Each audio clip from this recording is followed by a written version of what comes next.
You know, I've talked a lot about whenever we've come together to do practice and to put our attention, love, and energy and heartfelt compassion for all beings. And we talk, we discuss that in various ways whenever we come together to do this. In fact, we came together last Chotrul Duchen. And I think I had said even in that this spiritual body of this compassionate spiritual body, whether it's, Christ consciousness, Krishna consciousness, Buddha nature, this, right? And I'm really moved today in the heart to just talk a little bit before we start our prayers about what these great beings, the Bodhisattvas, who are the ones who have attained full enlightenment, and then through renunciation of their own bliss, so to speak, out of compassion for human beings, for sentient beings, they remain. And they remain to assist and to help us, even to those who are unaware of it. And this compassion, this absolute impersonal compassion, this transcendent compassion of these beings is indeed, to me, humbling to the heart, that these great beings who have attained almost unfathomable transcendence and realization remain in the heart of compassion to assist us. So a Lord of compassion is one who, by means of touch, feels with, fully comprehends, and realizes the manner in which to heal and correct the inadequacies of the not-self, and thus actively serve the plan of evolution. And wow.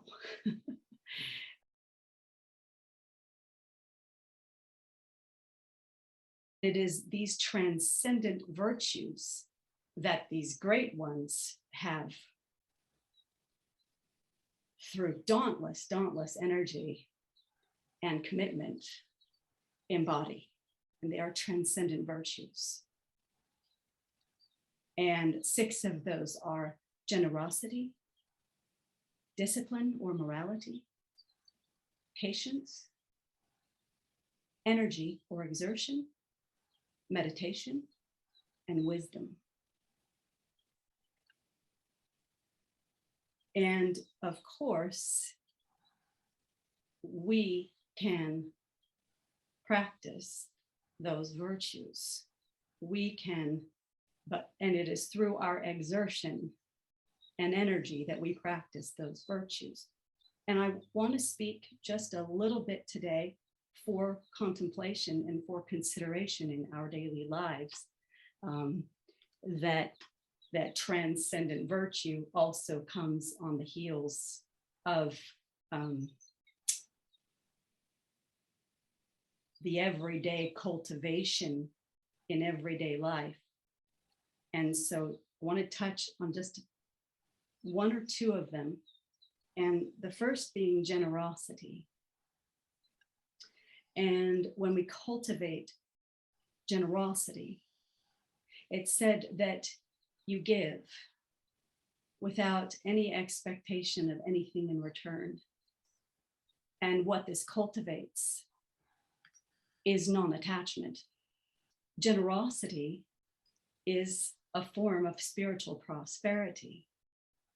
So when we cultivate generosity, and like Natone would used to say, in a kind word, in being present for somebody, and also just in the sense too of not turning a blind eye or a deaf ear to suffering. There's a generosity in being willing, I think. And the other one I want to touch briefly on is patience. Nothing can ruffle steadfast patience, and patience also being tolerance, forbearance, endurance, and composure. So when we develop patience, there's a couple of aspects, very simple ways to develop this patience. And they're not easy. It's not intended to be easy. It's intended to be mindfully done. You know, that you decide firmly in the mind, in the heart mind, this.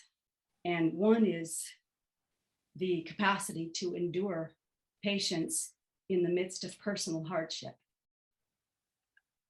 to maintain composure. And when I talked in January about endurance, joy through strength and strength through joy. So the ability to endure personal hardship and also to have patience with others.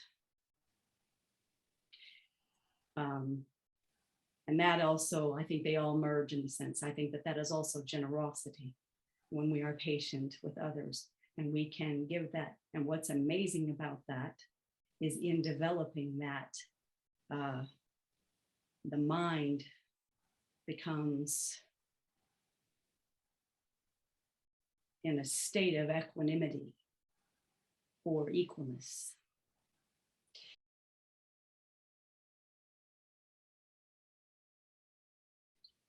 When we are resting in awareness, compassion is the resonance and expression of awareness. So that's what I wanted to say this morning. Does anybody want to say anything before we begin our prayers? Or I've been contemplating compassion this week as myself, and I loved it when you said impersonal compassion. That's really beautiful and well said, and so important. Impersonal compassion. Yeah, that kind of stood out for me. Thank you.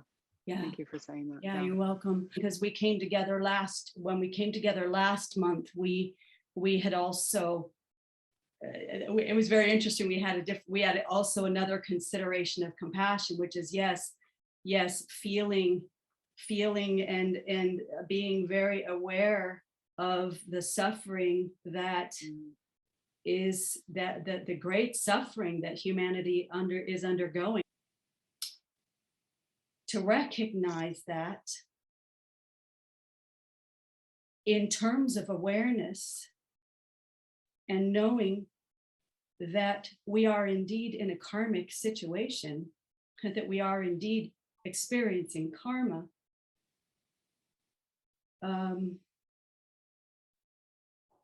the ultimate thing is that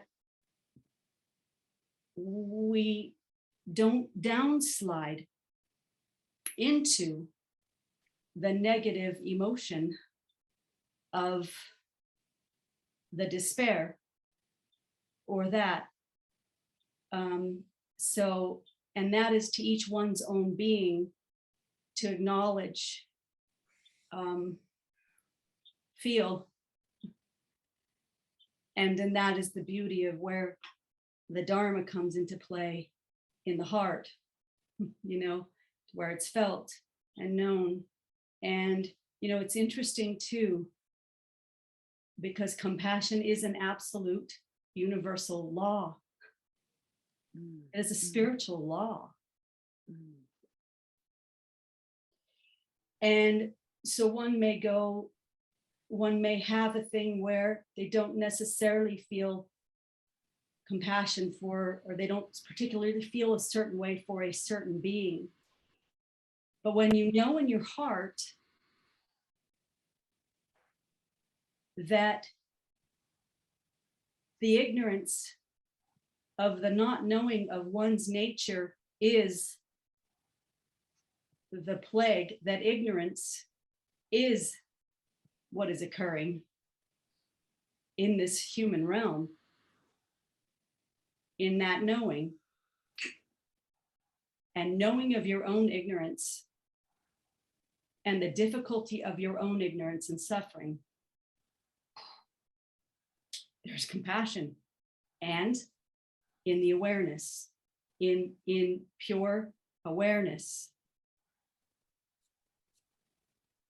compassion is there because it's natural. It is natural in the truth of who we are. It's natural. It's our natural state. The rest of everything else that we think is us is actually the resistance to who we are, to who and what we are. So in our heart of hearts, for the compassion for ourselves and all beings, and the devotion to enlightened beings, the unity with all beings, may we invoke our love and compassion today. And may we also, and of course, in doing this, we increase and we ever invoke the assistance for all beings, for all sentient beings, from these ascended masters.